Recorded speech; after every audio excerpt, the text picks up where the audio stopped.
Ils étaient plusieurs centaines réunis donc devant le siège de la métropole de Lyon depuis ce matin. Les taxis lyonnais qui sont contre le projet d'augmenter le nombre de licences. Dans l'après-midi, ils sont entrés à l'intérieur de la métropole en plein conseil métropolitain. Maïva, comme si on vous retrouve sur place puisque cette intrusion dans le conseil métropolitain a porté ses fruits. Les syndicats des taxis lyonnais ont réussi à avoir un rendez-vous avec Bruno Bernard. Oui, exactement. Les représentants syndicaux sont en ce moment en rendez-vous avec le président de la métropole, Bruno Bernard. Un rendez-vous donc qu'ils ont obtenu après une opération coup de poing cet après-midi. C'est près de 200 chauffeurs qui ont forcé l'entrée du siège de la métropole. Alors, sans violence, sans dégradation, ils ont interrompu quand même le conseil métropolitain où se trouvaient des dizaines d'élus. Et là, à ce moment-là, les syndicats ont à leur tour pris la parole, une parole qui, selon eux, leur était refusée jusque-là. Ils ont expliqué que l'augmentation du nombre de licences de taxi allait mettre grandement en danger leur activité. Aujourd'hui, s'il y a 1400 taxis dans toute la métropole, il y a 2500 VTC qui font exactement le même métier que nous. Donc en fait, on n'est plus 1400, on est 3900. Si on rajoute des licences supplémentaires, on ne va plus pouvoir travailler. Nous, au quotidien, madame, c'est très simple. Une attente à l'aéroport, c'est entre 3 et 5 heures pour avoir un client. Une attente à la gare, c'est entre 30 et 1h30 d'attente pour avoir un client. Donc si vous estimez qu'une heure et demie d'attente pour avoir un client prouve qu'il manque de taxi, je ne comprends plus mes métiers que je fais depuis 23 ans. Les chauffeurs ont prévenu, s'ils ne sont pas écoutés, il risque d'y avoir des opérations de blocage sur les routes dans les jours à venir. Nous pouvons bloquer l'aéroport, les gares et les entrées de Lyon s'il le faut. C'est ce qu'ils ont rappelé aux élus pendant le conseil. À voir donc ce qui va ressortir de ces discussions qui ont lieu en ce moment, je le rappelle, entre les syndicats des taxis et le président de la métropole.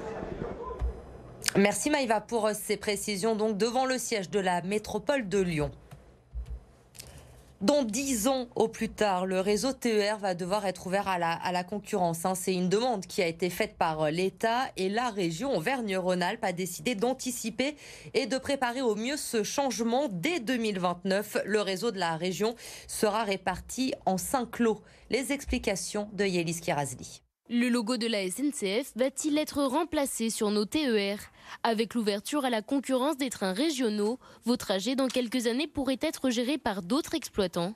Un bouleversement bienvenu pour ces usagers. En fin de journée, ils sont vraiment bondés, on est les uns sur les autres. Si ça peut pousser la SNCF à faire un effort là-dessus, ce serait chouette. Eh bien, je trouve ça épatant dans la mesure où là, je rentre de Paris via un train italien qui est toujours à l'heure, avec une qualité de service incroyable et des billets beaucoup moins chers. Les premières évolutions sont annoncées pour 2029. La région espère gonfler l'offre de 20 à 30% sans incidence prévue sur les prix. Cet usager régulier, lui, s'interroge. Ça dépend des horaires, ça dépend du tarif, si ça va s'améliorer, si ça va être pire.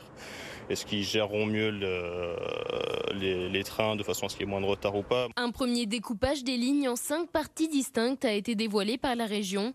Chaque parcelle aura un exploitant et donc un prix de billet qui ne sera pas soumis à la concurrence. Côté usager, les démarches devraient être facilitées, assure la région. Avec l'obligation que l'on va se fixer et que l'on va se fixer par exemple avec la métropole pour le RER et demain que l'on va fixer à l'opérateur en lui disant vous mettez plus de trains à telle heure, vous mettez plus de trains sur cette ligne-là en particulier, etc., etc. Donc ça c'est le cahier des charges que l'on va définir demain et qui s'imposera à l'opérateur qui sera retenu demain. Un cahier des charges précis qui vise à améliorer le service ferroviaire actuel. Les appels à projets devraient ouvrir d'ici 1 an. La CGT cheminot, elle s'est réunie aujourd'hui devant le siège de la région. Elle est opposée à ce projet d'ouverture du réseau TER à la concurrence. Notre revendication, c'est qu'effectivement, le Conseil régional Auvergne-Rhône-Alpes signe une convention pour 10 ans avec l'opérateur SNCF, la SNCF, sans pour l'instant ouverture à la concurrence et sans allotissement, parce que l'exploitation par lot, dans le ferroviaire, ça n'a aucune pertinence. Et d'ailleurs, le vice-président transport le reconnaît, M. Aguilera, parce qu'il dit avec la concurrence, ça va être plus compliqué et plus cher. Lui-même le dit. Quels sont les avantages d'ouvrir à la concurrence? Faisons confiance au service public ferroviaire et à la SNCF. Si vous habitez à Dessines, à Mézieux ou encore à Chassieux, vous allez très certainement recevoir un message demain après-midi sur votre téléphone portable. Alors rassurez-vous, il s'agit simplement d'un exercice, de type attentat organisé par la préfecture au Groupama Stadium. Ça va permettre de préparer au mieux les réponses opérationnelles en cas d'une attaque lors d'un grand événement sportif. Mais le dispositif FR Alert va être déclenché pour l'occasion. Il doit permettre de prévenir en temps réel toute personne se trouvant dans une zone de danger. Votre pouvoir d'achat. Vous êtes de plus en plus nombreux à avoir une piscine dans votre jardin, mais les équipements pour l'entretien coûtent souvent cher. À Francheville, une entreprise s'est spécialisée dans le reconditionnement des robots de piscine. Arthur Blé. Arrivé dans cet atelier de Francheville, le robot de piscine est totalement démonté. Le technicien est à la recherche de la raison de la panne. Souvent, elle est assez simple. Les clients viennent chez nous et nous disent qu'ils sortent du pisciniste et qu'ils leur ont dit maintenant le robot est cuit, il faut en acheter un neuf, quoi. Donc sachant que c'est des produits quand même très chers. C'est assez dingue parce que du coup, quand ils nous l'amènent, nous on se rend compte qu'il y a juste des fois ça peut arriver, une pièce à changer, un roulement ou juste une roue cassée, et du coup c'est très peu à changer. Des robots jetés alors qu'ils fonctionnent encore, cette entreprise en a fait son credo. Elle répare les engins défectueux. La réparation, c'est tout de suite plus intéressant parce qu'une réparation, on va dire qu'on peut être aux environs, alors je vais parler de la moyenne, entre 200 et 300 euros. Donc on est bien en dessous du prix du neuf. La jeune société reconditionne aussi les robots qui sont voués à être jetés. Des machines ensuite revendues d'occasion. Nous, notre panier moyen, on va dire qu'il est à 600 euros, sachant que le panier moyen du neuf est environ à 1200. Donc au-delà d'augmenter la durée de vie du produit, il y a aussi vraiment une solution économique qu'on souhaite vraiment proposer à nos clients. Des robots d'occasion qui sont vendus sur le site internet. Ils trouvent des acquéreurs en quelques minutes. Le Tour de France s'élance ce samedi de Bilbao et pour voir passer le peloton chez nous, il va falloir attendre encore le 13 juillet avec la 12e étape qui arrive à Belleville en Beaujolais. Mais accueillir le Tour de France, ça se prépare bien sûr. Les agents du département sont actuellement en formation. Jacques Terlinck et Stéphanie De Silgui. Ils sont agents de voirie, exercent dans les services de la petite enfance ou travaillent au pôle numérique du département. Tous vont assurer la sécurité sur le tracé de la 12e étape du Tour de France. Une étape qui va s'élancer de Roanne dans la Loire avant de poursuivre très vite sur les routes du département. 150 km avant l'arrivée à Belleville en Beaujolais.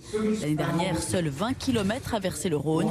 Un parcours qui demande des aménagements. On a effectivement des points de vigilance liés au tracé même, des virages dangereux, des obstacles, des aménagements urbains qui sont, je dirais, du classique. La particularité, c'est que ce n'est pas une étape en ligne tout à fait, c'est une étape qui serpente. Chaque agent va recevoir des consignes bien précises. Et chacun a sa fiche de poste avec donc l'endroit où il va devoir aller, ce qu'on positionne comme dispositif de sécurité et voire même par endroit, l'endroit ou le positionnement de sac poubelle. Puisque les deux principales missions qu'on assure le jour de l'étape, c'est la protection des obstacles jugés dangereux par l'organisateur. Pour signaler les obstacles, plus de 900 ballots de paille vont être installés. Pour les 160 agents compris dans le dispositif, certains se sont portés volontaires pour l'occasion. Le Tour de France, c'est un événement qui est connu au niveau mondial, donc je trouvais ça intéressant d'avoir la chance d'y participer de l'intérieur. Et puis voilà, ça ravive beaucoup de souvenirs, le Tour de France, dans mon enfance. Ça dure 30 secondes et en fait, il y a des mois de préparation à l'avance, donc c'est assez extraordinaire comme organisation.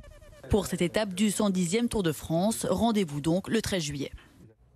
À un an des Jeux Olympiques de Paris, nos deux plongeurs rhodaniens se sont illustrés ce week-end lors des Jeux Européens de Cracovie. Jules Bouillet, 19 ans seulement, est licencié du Lyon Plongeon, a terminé deuxième devant Alexis Gendard, le plongeur des Monts du Lyonnais, de retour à la compétition en avril seulement, après une rupture du tendon d'Achille l'été dernier.